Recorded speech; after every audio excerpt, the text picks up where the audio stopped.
Bonjour et bienvenue dans ce cours sur les nombres complexes pour le programme du baccalauréat. Je suis Mohamed Kadem Karé.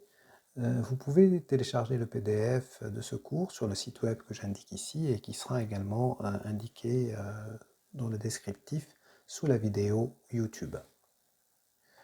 Le plan de la leçon sera d'abord de définir les nombres complexes, ensuite d'énoncer leurs propriétés. Après cela, je vais vous montrer les différentes représentations d'un nombre complexe, la représentation géométrique, trigonométrique et exponentielle. Dans la troisième partie de la leçon, nous allons résoudre une équation du second degré et ensuite résoudre une équation du type z puissance n égale à a.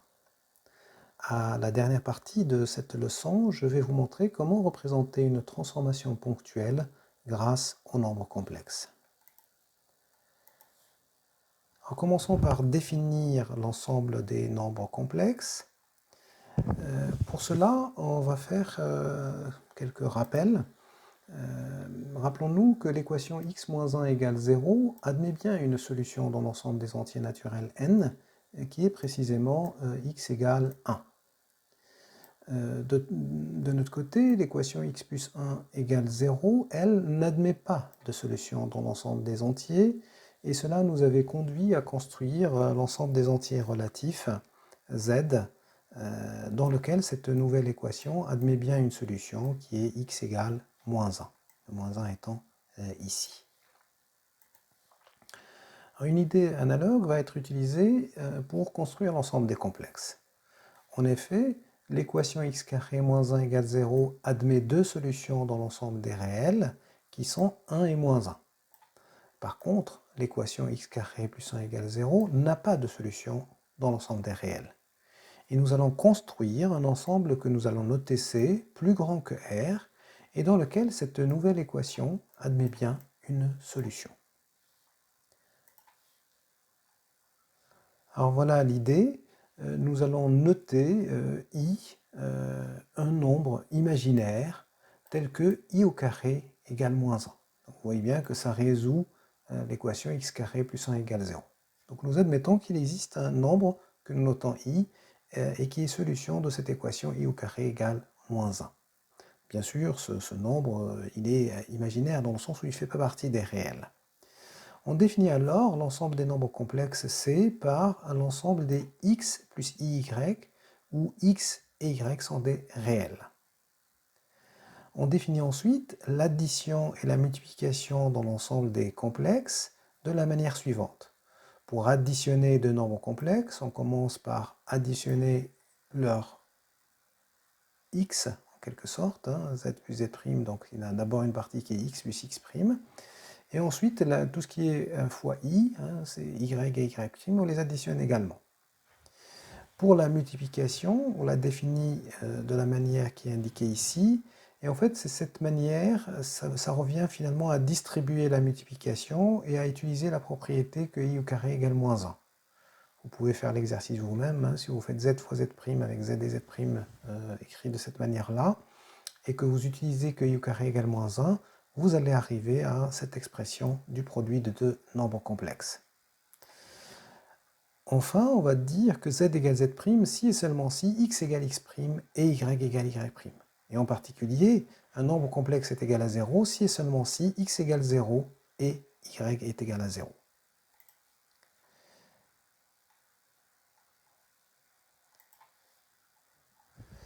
Alors la formule de produit de nombres complexes, comme je vous ai dit, peut être justifiée si j'utilise la distributivité. Donc je multiplie finalement cet élément par celui-là, ensuite je distribue comme ça, hop, ensuite je distribue le deuxième élément. J'utilise de fait i au carré égale moins 1 et j'obtiens la formule que j'ai énoncée dans le slide précédent.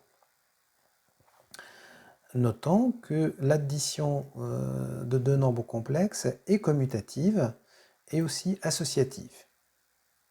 Il en est de même pour la multiplication. La multiplication est aussi commutative, c'est-à-dire z fois z' égale z' fois z, et aussi associative.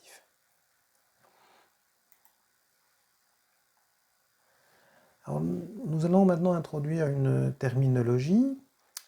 Pour un nombre complexe qui s'écrit x plus iy, on va noter appeler x sa partie réelle et y sa partie imaginaire.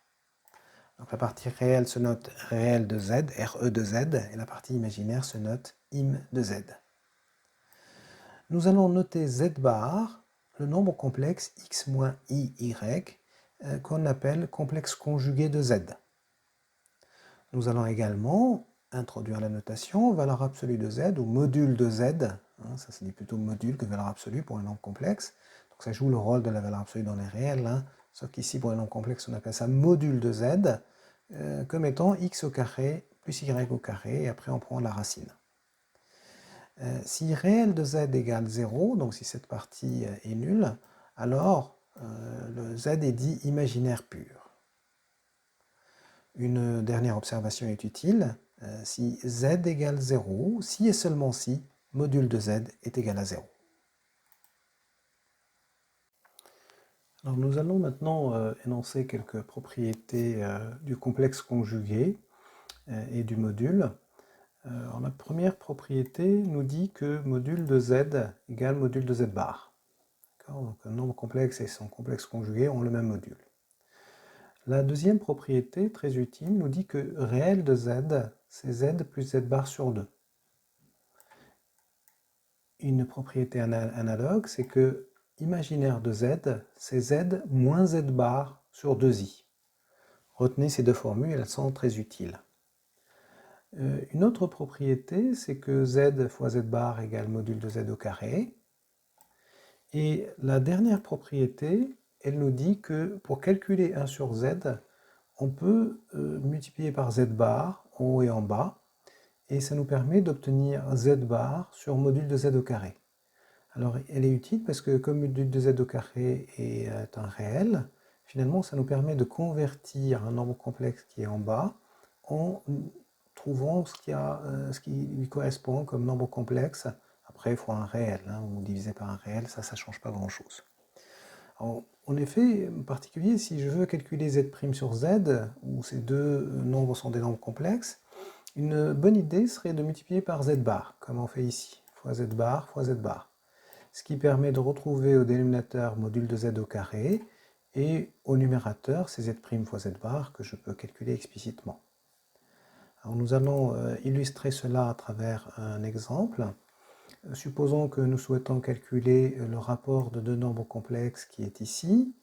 Et donc l'idée c'est de multiplier par le nombre complexe du dénominateur, c'est-à-dire par 1 moins i, en haut et en bas. Alors je fais le produit en haut en utilisant la distributivité, et en bas c'est 1 plus 1 au carré plus 1 au carré, c'est-à-dire 2. Et donc au final, on retrouve 3 plus i sur 2, ce qui donne 3 demi plus 1 demi de i. Et on voit bien que j'ai pu écrire ce rapport de deux nombres complexes comme un nombre complexe avec sa partie réelle et partie imaginaire.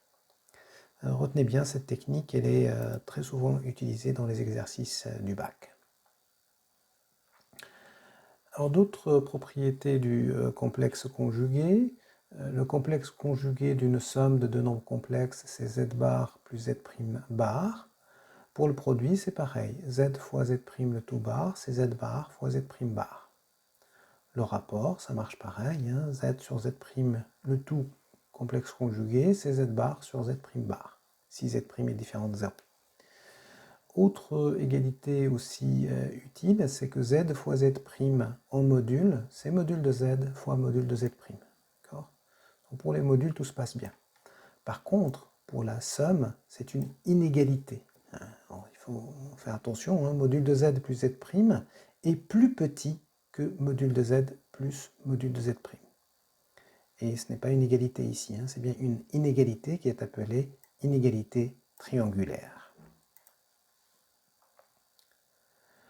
Nous allons maintenant présenter les différentes représentations des nombres complexes. Alors, nous commençons par définir la fixe d'un point. L'idée est la suivante: à tout nombre complexe z, on va lui associer un point m de coordonnées x, y, où x est la partie réelle de z et y c'est sa partie imaginaire, dans un plan muni d'un repère orthonormé. Donc c'est représenté ici, si z est un nombre complexe qui est x plus y, on lui associe le point M de coordonnées x, y. On dit dans ce cas-là que M est le point associé au nombre complexe Z et que le nombre complexe Z est l'affixe du point M. Et on note parfois M entre parenthèses Z pour dire que le point M admet comme affixe Z, le nombre complexe Z. Donc retenez bien cette association entre un nombre complexe Z et un point du plan de coordonnées x, y.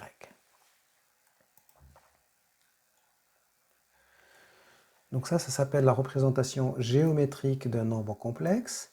Elle admet quelques propriétés intéressantes. Si M et M' sont deux points du plan d'affixes respectifs Z et Z', alors Z' moins Z est appelé affixe du vecteur MM'. Donc cette quantité-là, c'est l'affixe du vecteur MM'. Et on va noter parfois MM' entre parenthèses Z' moins Z, pour dire que ça c'est l'affixe du vecteur MM'. Alors quelques propriétés utiles, si M est d'affixe Z, où Z c'est X plus Y, alors M' d'affixe Z bar est le symétrique de M par rapport à l'axe des abscisses. Alors ça on peut le voir avec une représentation géométrique. Si M il est là, de coordonnées X, Y, alors Z bar c'est X moins Y, donc ça correspond à ce point-là. Et on voit bien que finalement le point M et le point M' sont symétriques l'un et l'autre par rapport à l'axe des abscisses. Par contre, moins Z de coordonnées moins X moins Y, c'est là, et le point M seconde d'affixe moins Z est le symétrique de M par rapport à l'origine. Voilà, alors c'est ce qu'on prouve ici, Z bar c'est X moins Y, ça correspond au point M' ici, et moins Z, ça correspond au point M seconde. Nous allons maintenant utiliser la représentation géométrique d'un nombre complexe pour énoncer certaines propriétés sous une forme qu'on pourra exploiter avec les nombres complexes. En considérant 4 points du plan, A, B, C, D, les points sont notés en majuscules et les affixes associés en minuscules, alors ABCD est un parallélogramme si et seulement si, ça on connaît cette propriété par les vecteurs, il faut que le vecteur AB soit égal au vecteur DC. Donc AB, je vais le représenter, ça c'est AB, et alors AB, C, D. Ça c'est C, et ça c'est D. C'est un parallélogramme si et seulement si le vecteur AB est égal au vecteur DC. Et ça, c'est équivalent à dire, par les nombres complexes maintenant, l'affixe du vecteur AB, c'est B moins A. Il faut que B moins A soit égal à C moins D, qui est l'affixe du vecteur DC. Donc vous voyez comment on traduit une égalité vectorielle par une égalité avec les nombres complexes. De même, le triangle ABC est un triangle équilatéral. C'est équivalent à dire que les distances AB, BC et AC sont égales. On traduit ça par les nombres complexes et on obtient module de B moins A égale module de C moins B égale module de C moins A.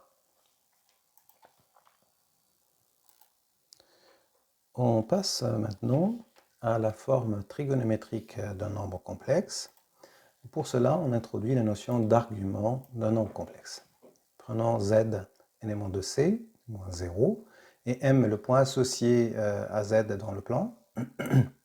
On appelle argument de Z l'angle entre le vecteur U, le vecteur unitaire de l'axe des abscisses, et le vecteur OM.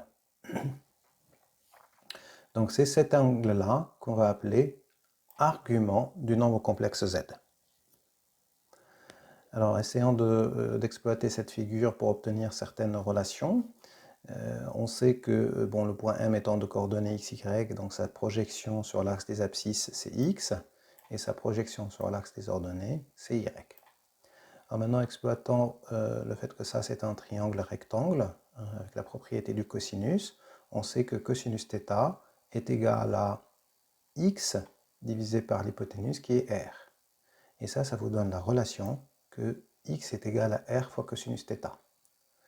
De même, si j'utilise dans cet angle la définition de sinus θ, c'est le côté opposé qui est y divisé par l'hypoténuse qui est r, et ça vous donne y égale r sinus θ. Donc ces deux relations-là vont être utilisées justement pour introduire la forme trigonométrique du nombre complexe.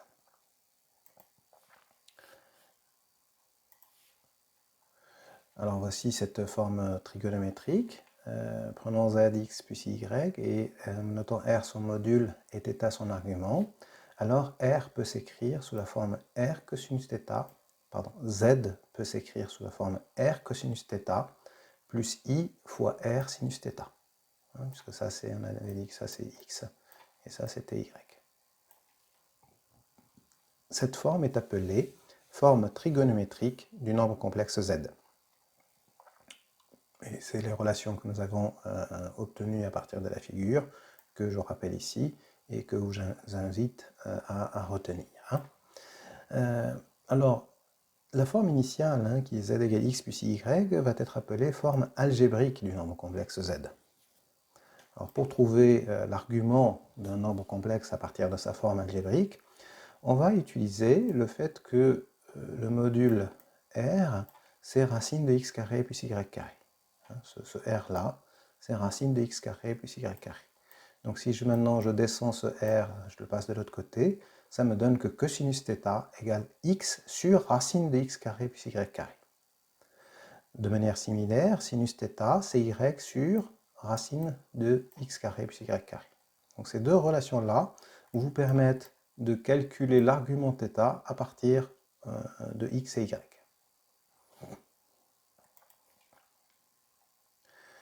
Alors voici quelques propriétés de l'argument d'un nombre complexe. Si je prends z et z', deux nombres complexes non nuls, alors nous avons les relations suivantes.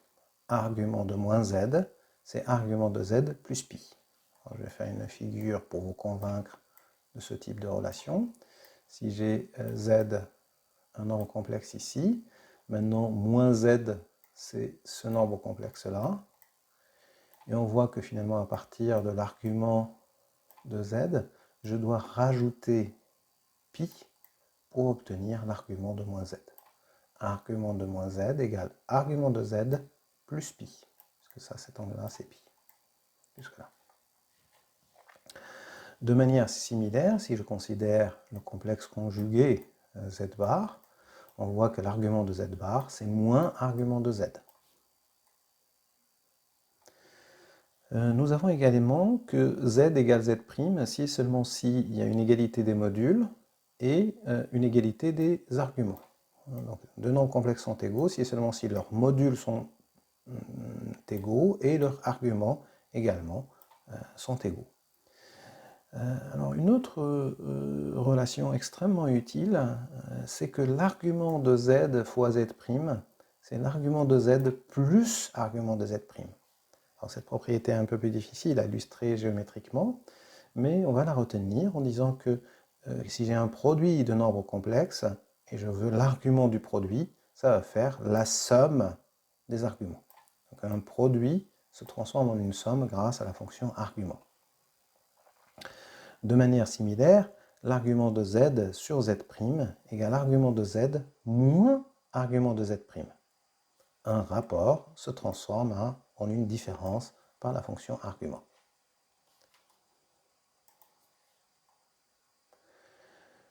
Alors une autre propriété de l'argument de nombre complexe très utile dans les exercices, si on a 4 points du plan, A, B, C, D, avec leurs affixes respectifs, les mêmes lettres en minuscules, alors l'angle entre AB et CD est donné par cette formule-là.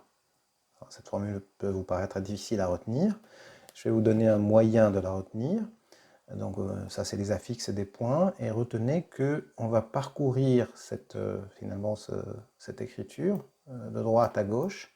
On commence toujours par celui-là. Donc on fait argument de D moins C, D moins C, divisé par B moins A. Donc c'est vraiment on parcourt ces vecteurs dans le sens inverse. argument de D moins C sur B moins A. Voici une application de cette égalité. Le triangle ABC est rectangle en A, si et seulement si l'angle entre AB et AC, qui est l'argument de C moins A divisé par B moins A par la formule précédente, doit être égal à pi sur 2. Et ça, c'est équivalent à dire que C moins A sur B moins A est imaginaire pur.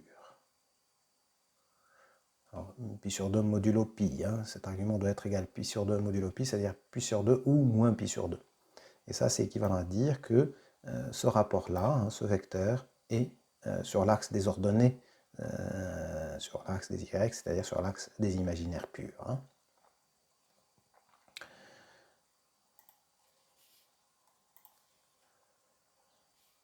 Alors on va maintenant introduire une autre forme de nombres complexes qui est appelée forme exponentielle. Et pour cela, on va faire une observation préliminaire. Prenons z égale cos θ plus i sinus θ, et z', pareil, un nombre complexe de module égal à 1, et avec un argument θ'. On avait déjà vu que l'argument de z fois z', c'est argument de z plus argument de z', c'est-à-dire θ plus θ'. De plus, le module du produit, z fois z', est le module de z fois module de z', qui est égal à 1, puisque chacun de ces nombres complexes a un module égal à 1. Et donc, z fois z', qui est par définition ce nombre complexe fois celui-là, est égal à cosinus θ plus θ' plus i sinus θ plus θ', puisque son argument c'est θ plus θ'.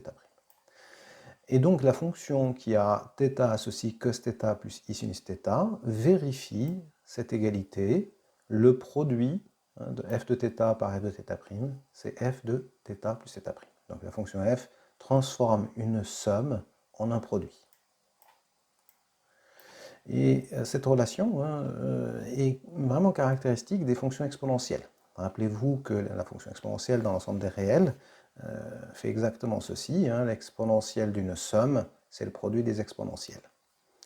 Et donc, par cette analogie, on va poser que cosinus θ plus i sinus θ, c'est exponentielle iθ.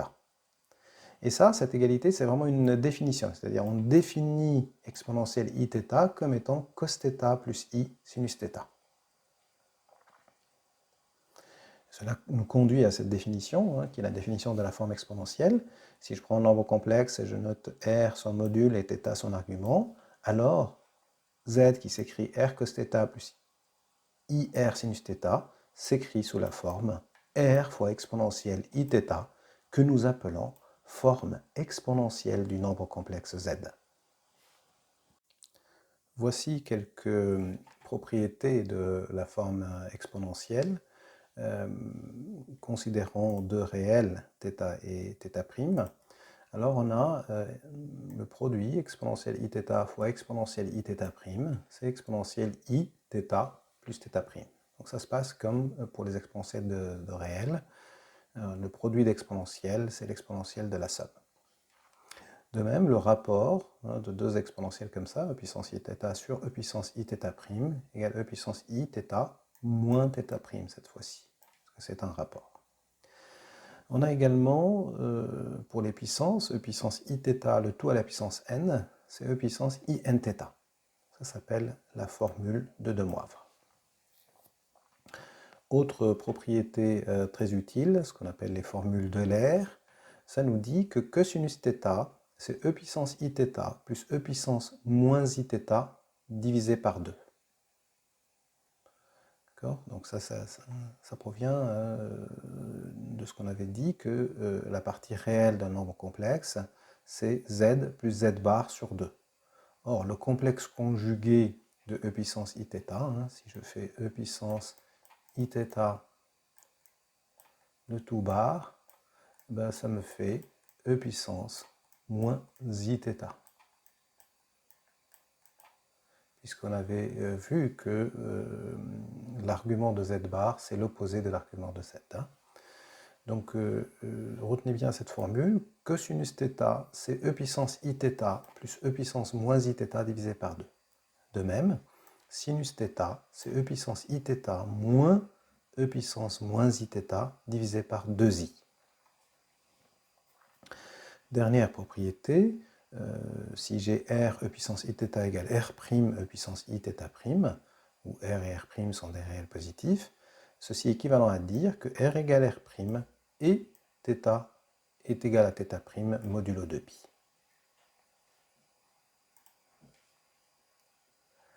Alors voici un exemple d'application de ces formules.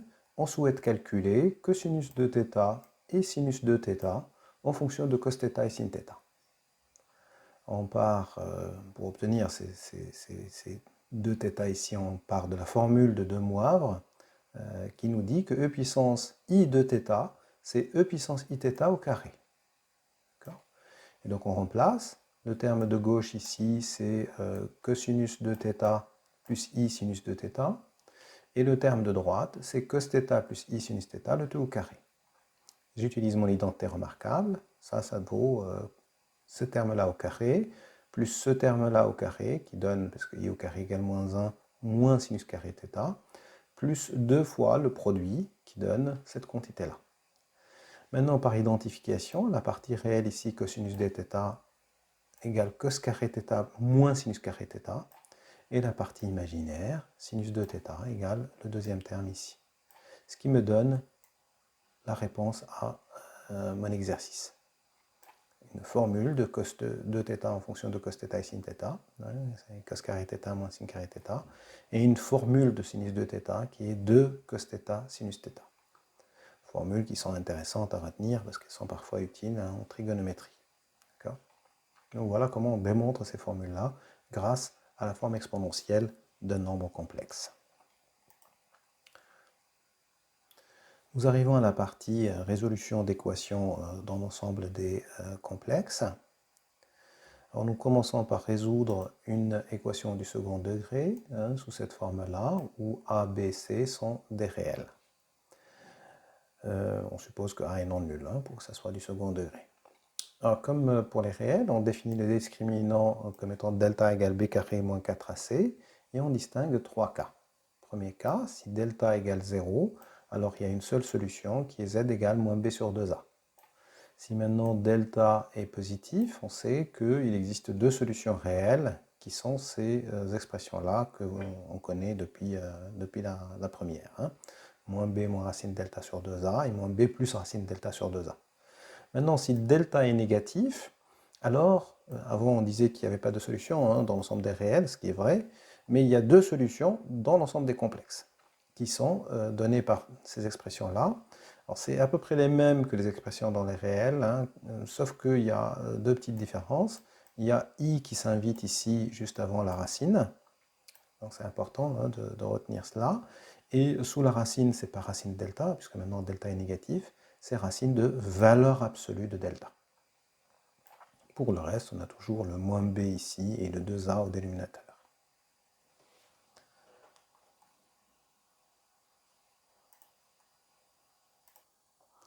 On souhaite maintenant résoudre une équation de la forme z puissance n est égal à a, où z est l'inconnu et a est un nombre complexe non nul donné. Alors pour cela, on va utiliser la forme exponentielle des nombres complexes. On écrit z sous la forme r e puissance iθ. Le terme de droite a, on l'écrit sous la forme ρ e puissance i alpha. On exploite le fait que z puissance n, c'est finalement ça à la puissance n, donc ça fait r puissance n fois e puissance iθ le tout à la puissance n, ce qui donne e puissance inθ. Ça vient du fait que e puissance iθ, quand je l'élève à la puissance n, ça donne e puissance inθ. Et le terme de droite reste inchangé. Et on savait que deux nombres complexes sont égaux si et seulement si leurs modules sont égaux, donc il faut que r puissance n égale à ρ, ce qui donne cette première équation. Et les arguments doivent être égaux modulo 2π, c'est-à-dire il faut que nθ soit égal à alpha plus k fois 2π. Les arguments ici et là doivent être égaux plus k fois 2π. Et donc ça nous donne r égale racine nième de ρ, et θ, si je divise par n, égale alpha sur n plus k fois 2π sur n. Et on prend k entre 0 et n-1. Si on prend d'autres valeurs de k, on revient au même argument modulo 2pi. C'est pour ça qu'il faut restreindre k à cet ensemble-là. Et donc cette équation admet exactement n solutions qui sont données en remplaçant k par les valeurs de 0 jusqu'à n-1. Voilà, donc ça vous donne une solution explicite de cette équation. On va illustrer cela à travers un exemple dans le slide suivant. Supposons qu'on souhaite résoudre z puissance 4 égale 16 fois i, qui est une question typique du bac. Alors pour cela, on introduit la notation exponentielle. Donc z, on l'écrit sous la forme r e puissance iθ. Et le 16i aussi, on va le traduire sous forme exponentielle, en remarquant cette chose intéressante, c'est que i, c'est la même chose que exponentielle i pi sur 2. Donc ça peut étonner un petit peu certains élèves. Je vais vous illustrer ça graphiquement. Rappelons-nous que i, c'est ce nombre complexe ici, sur l'axe des ordonnées. Et finalement, ce nombre complexe, on voit bien qu'il a comme argument pi sur 2. Donc son écriture exponentielle, le i, c'est exponentielle i pi sur 2. Et son module égal à 1. Par maintenant cette écriture, notre équation initiale s'écrit sous cette forme-là, toujours par le fait que puissance iθ, le tout à la puissance 4, c'est la puissance i 4θ. Et donc ça nous donne r puissance 4 égale 16, et ça nous donne 4θ égale pi sur 2 plus un multiple de 2pi. La première équation se résout quand r est strictement positif, facilement, ça donne r égale 2. Et la deuxième équation, s'il divise par 4, ça donne θ égale pi sur 8 plus k fois 2pi sur 4. Et k, je dois prendre des valeurs entre 0 et 3. 4 valeurs de k possibles qui sont ici. Si je remplace maintenant k par sa valeur, et j'utilise l'écriture exponentielle, ça me donne les 4 nombres complexes qui sont donnés ici. Ça c'est pour k égale 0, ça c'est k égale 1, ça c'est k égale 2, et ça c'est la valeur k égale 3 qui donne cet argument-là. Nous arrivons à la partie sur les transformations dans le plan et comment les représenter avec les nombres complexes. C'est la dernière partie de cette leçon. Alors le contexte est le suivant. Prenons une application f de l'ensemble des complexes vers lui-même qui a tout z associe z'. Donc imaginons, ça c'est le plan qui est représenté avec les nombres complexes. Ça c'est z quelque part et on associe un point z' ici. Donc à cette transformation f qui a tout z associe z', on va lui associer une transformation sur les points. Donc à ce point-là, à ce z-là, on associe un point m d'argument z. À ce point-là, on associe un point m' d'argument z'. Et on va considérer une application qui associe à tout point m d'affixe z le point m' d'affixe z', et on appelle ça la transformation t. Et vous voyez bien que ce sont finalement deux points de vue de la même chose, soit sur les nombres complexes, ça c'est f, qui est associé à z, z', soit sur les points, donc dans le plan de dimension 2, à un point m, par la transformation t, j'associe m'. Ce sont deux manières d'exprimer la même chose, et on va voir pour les transformations connues comment cela se traduit. Voilà, donc c'est ce tableau-là, on va le parcourir ensemble tout doucement. Prenons d'abord une translation de vecteur u. Donc vous imaginez, on est dans le plan complexe. On a un vecteur u ici. Notant l'argument, donc le nombre complexe associé à ce vecteur u, on le note u, sans la flèche. Maintenant, à un point m du plan, prenons m ici par exemple, je vais lui associer par la translation le point m'. Alors cela se traduit par le fait que le vecteur m' doit être égal à u. Maintenant, si je note z à l'argument de m et z' à l'argument de m', cela se traduit par le fait que z' moins z, ça c'est l'argument de m', est égal à l'argument de u, qui est égal au nombre complexe u. Et donc c'est ça l'égalité dans le plan avec les nombres complexes qui est associée à la translation. Cela se traduit par l'égalité que je donne ici, z' égale z plus u. Il suffit de déplacer z de l'autre côté. Donc dans le plan avec les points, une translation se traduit par cette égalité vectorielle, m' égale u. Hein, c'est cette égalité qui caractérise la translation avec les points. Et dans la représentation complexe, ça se traduit par le fait z' moins z égale u, c'est-à-dire z' égale z plus u. Alors on passe à la deuxième transformation qui est une homothétie. Donc prenons une homothétie de centre oméga qui a comme affixe petit oméga et de rapport k. Alors pour un point m dans le plan, je vais lui associer son image par l'homothétie qui est le point m', tel que le vecteur oméga m' égale k fois le vecteur oméga m. Alors cette égalité vectorielle, essayons de la traduire avec les nombres complexes. L'affixe de ce vecteur-là, c'est z' moins petit oméga, doit être égal à k fois l'affixe de ce vecteur-là, qui est z moins oméga. Et ça donne l'égalité entre les nombres complexes qui est montrée ici, hein, dans cette partie du tableau. Donc voilà l'écriture avec les nombres complexes associée à une homothétie. Voilà, maintenant on passe à la troisième transformation qui nous intéresse, qui est une rotation. Prenons une rotation de centre oméga et d'angle θ. Donc si je prends un point M ici dans le plan, je lui associe le point M',